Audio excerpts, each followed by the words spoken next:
Yesterday, I asked you to ask me anything, and well, here we are today. As a thank you for nearly 20,000 subscribers, I thought this was the perfect time to launch this video, especially with the release of Overwatch in the coming months as well. If I didn't get to answer your question in the poll, just comment down below and I will be sure to take a look. We are going to start with the Overwatch related questions first, and then slowly work our way into the more niche questions, but let's get right into it. Starting with the first set of questions, are the terms flex and main support becoming outdated, and do you think people put too much pressure on mechanics for climbing? I think that flex and main support is still somewhat relevant. It's just that now new compositions are kind of coming out where Ana and Zenyatta are really strong. To be honest, I can't really give you a definitive answer because I haven't really played in team play so far, but what I can say is that flex supports generally are still going to be those more mechanically challenging supports, while main support is typically still just going to be a Lucio and Mercy, Brig. Those characters are almost primarily going to be main support. I don't see them being flex support. But the thing is, at the end of the day, as a support player, you really should be able to play whatever. If you're a flex support and main support, just be really good at Lucio is the big one. And as much as the mechanics things, as far as that goes, I think mechanics are very, very important for climbing. It's the only thing that you can directly control. I mean, being able to follow through with your shots, with your abilities is very important. I think it has a reasonable amount of pressure to really make sure that your mechanics are good going into things, but that doesn't mean that your thought process or your understanding of the big picture doesn't influence how good your mechanics can be. Because if you have a better idea of where your mechanics should go in a fight, where your abilities should go in a fight, it's easier to follow through.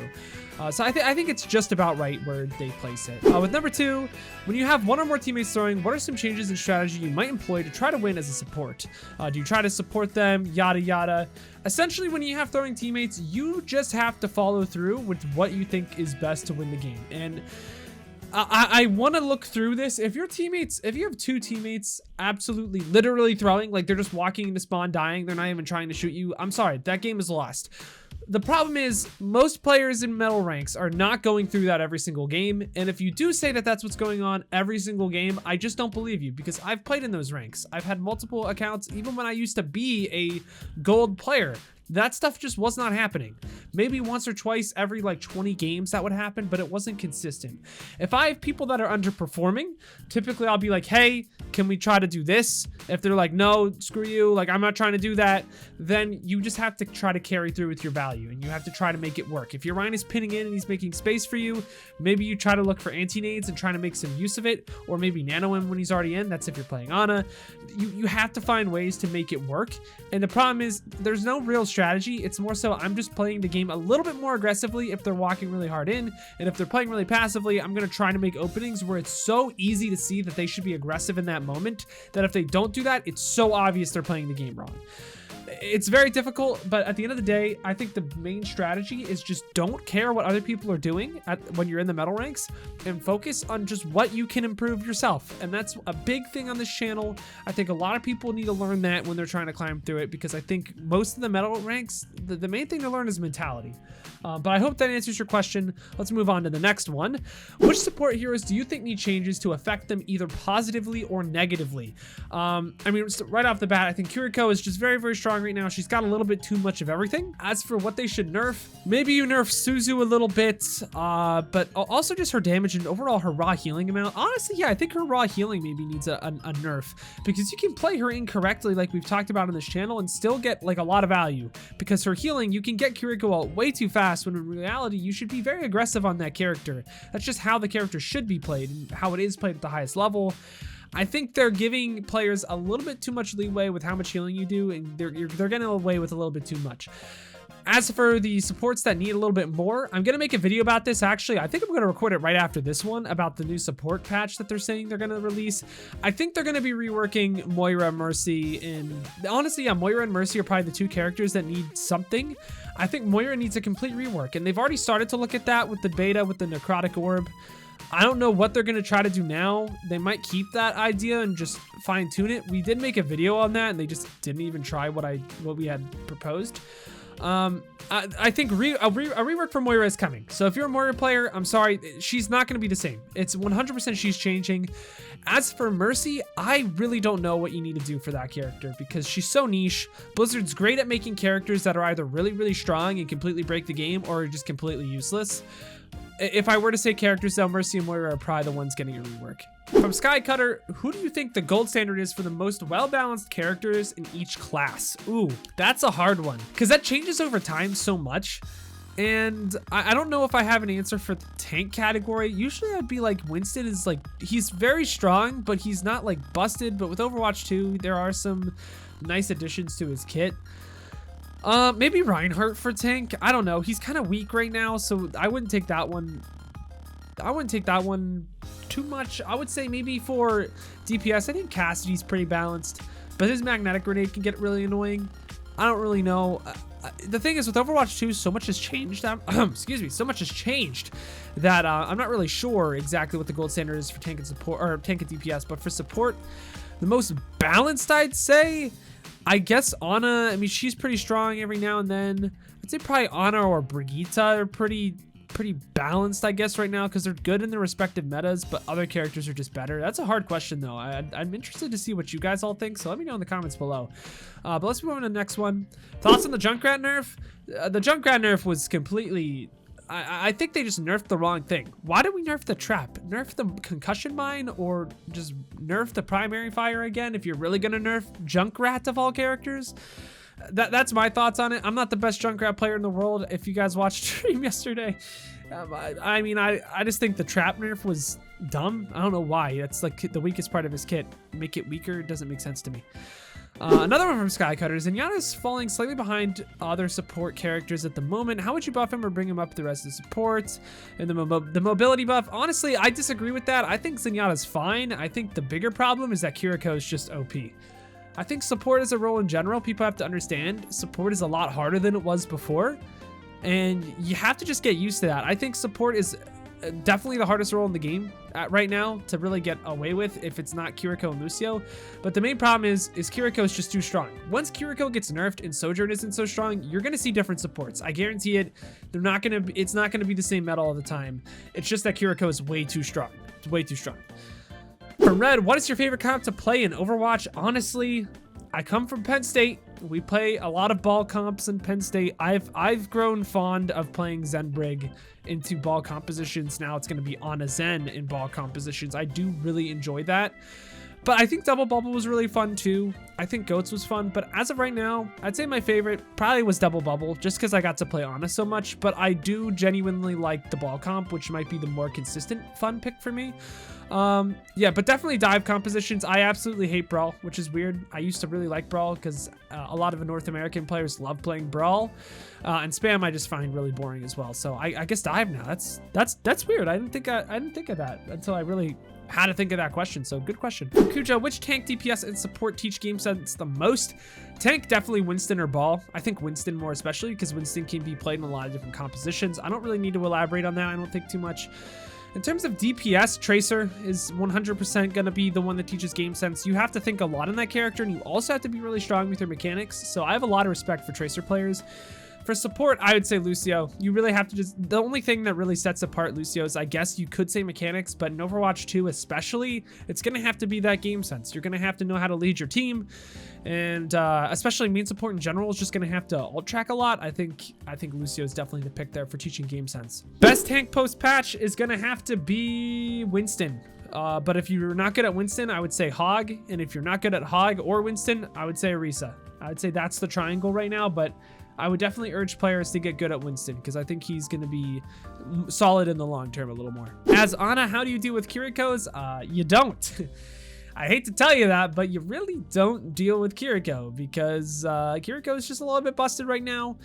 I would say the main thing is if you're going to play Ana, you have to play a weird divey kind of composition where you're going to force out the Suzu, and then after Suzu has been forced, you can look for nade. But good teams are not going to let that happen, so I would just play Kiriko. There's a reason I haven't been playing ranked a lot recently, just because I really love Ana and I haven't been able to play her. And also just not having the time, but I would say that the way you deal with Kiriko is, well, you play Kiriko, sadly. That's just kind of how it works right now. From Drops, a few weeks ago, Flat said that Mercy and Lucio is the worst combination for support in Overwatch 2. Why is that? I personally disagree. I think that Mercy Lucio is very bad for the majority of players. So if you're watching this video, I'm going to be honest, Mercy Lucio, don't play that comp. The main reason Mercy Lucio was played in contenders a little bit ago, probably like around the 6 to 9 months ago, the reason why you'd play the Mercy Lucio comp is if your backline was just getting completely decimated and you were trying to just live. For most players, I would say, yeah, Mercy Lucio is pretty bad. It's a pretty bad support combo, but if you're playing at the highest ranks and you want to play like a Pharah composition, Mercy Lucio is not that bad because people know how to play around low healing. And I'm saying like the top of the top, even like players like Flats, I would never want to play Mercy Lucio in ladder because people don't understand the macro behind it, even if they're 4,500 level players. They just don't understand it. It's a scrim meta. I would say though, with his logic, maybe it is the worst combo. I'd probably rather see literally anything else outside of pro play. From Looper, this is a big one. How do you feel about the directions maps have taken over the years? Personally, I just like how the increasingly more open the maps are. I don't know. I personally like Midtown just because there's a lot, like you have to play that map right or else you're gonna definitely get kind of destroyed on that map. I don't really know exactly what it, I mean, I guess there is a little bit more open maps. I haven't really thought about it, to be completely honest with you. I feel like the maps are just new and a breath of fresh air. I haven't really put a whole lot of thought into it yet. I want to hear what you guys think because honestly, I've just been playing the game trying to learn the maps that I haven't really gotten time to think whether or not I like them. I will say that push it's fun when your team knows what they're doing, but it kind of sucks when they don't. But I don't mind the new maps. We'll just have to see what happens when they release more and more stuff and where they take the game, because I'm not sure really what direction they want to have with this game yet. So we're going to have to just wait and see. What abilities kit do you want to see for the next new support hero? We need a character that gives speed opportunities that is not Lucio. I really want to see a single target speed opportunity character for the main support category. I really want to be able to see a support that it truly does well in dive outside of just Kiriko. I want to see a support that gives speed to single targets. I think it's exactly what this team needs to make it so that Lucio is not the de facto great pick every single main support meta for the rest of this game, because he's just so strong right now because he has the best AoE heals alongside speed boost. We need another support character that gives better speed. I think it will speed up the game, make the game more fun at the highest level.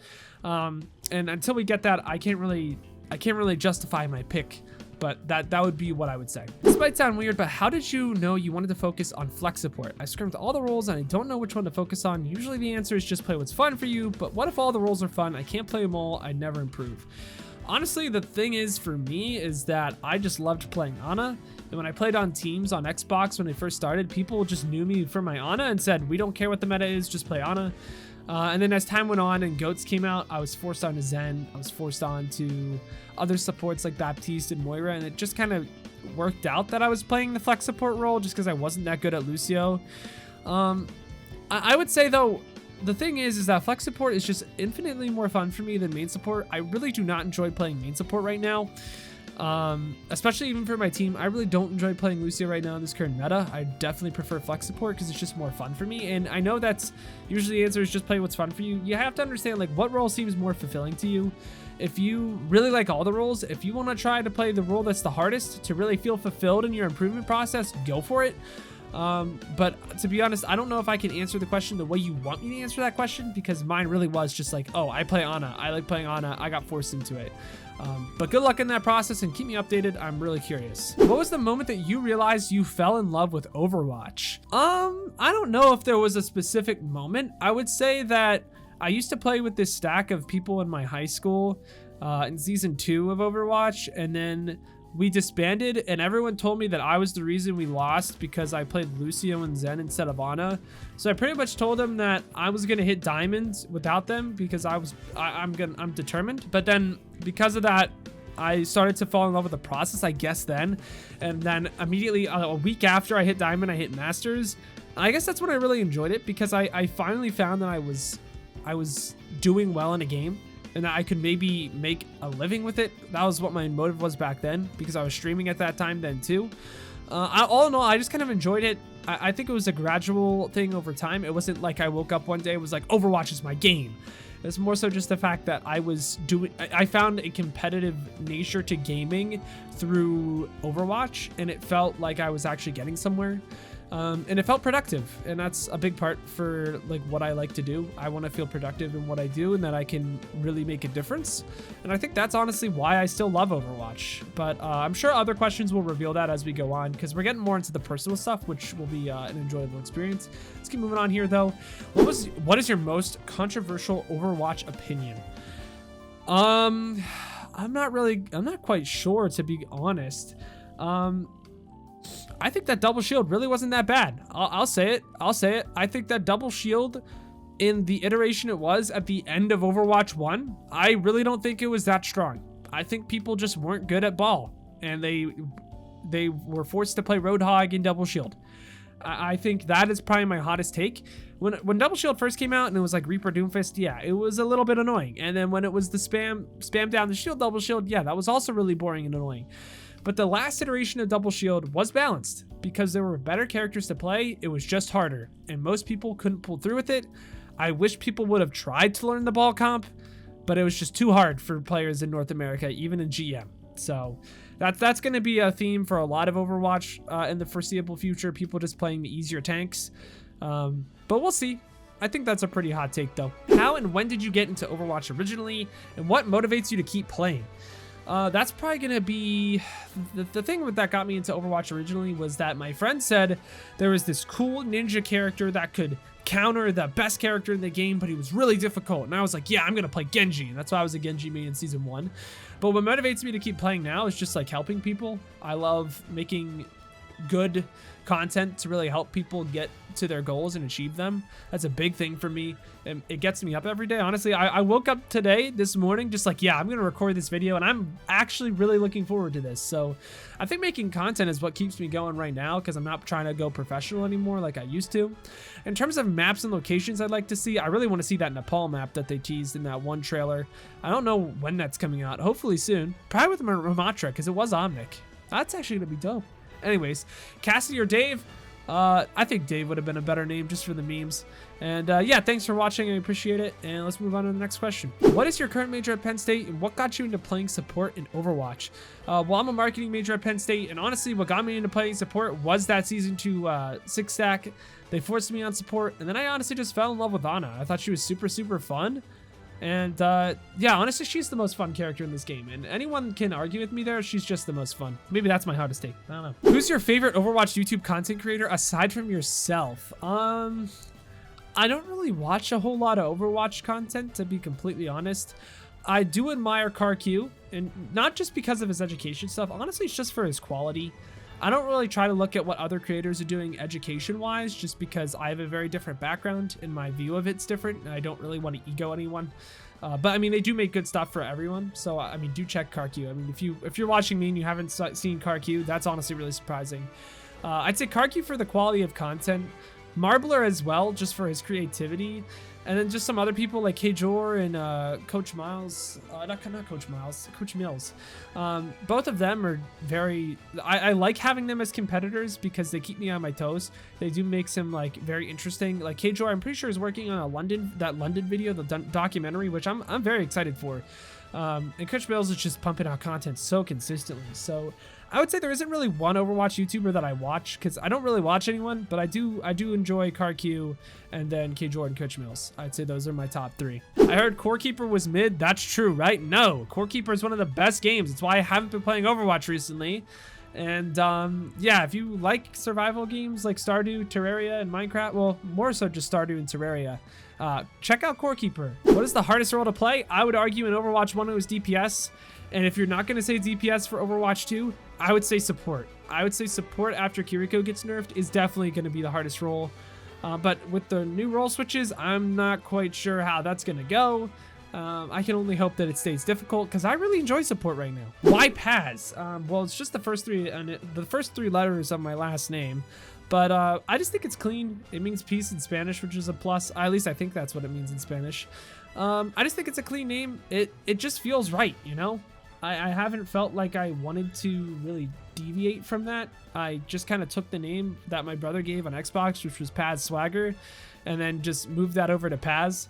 So I don't know. I think it just feels right to stay as Paz. I don't really need it to be any flashier than that. It just kind of I don't know. I think it just feels right. And with that, we have closed the video for today. If your comment didn't get answered, please do go to the comments down below and let me know. I do want to answer all of your questions because we've grown so much, and I feel like I've been a little bit disconnected from you guys just because of how busy I am. So as well, if you want to, you can join the Discord to get a direct message to me. I'll for sure answer it there. But just thank you guys so much for supporting my videos. I hope that I can continue to deliver the content that you guys want while you climb in Overwatch 2. Thank you so much for watching, but until next time, I've got to peace out and Paz out. I'll see you in the next one.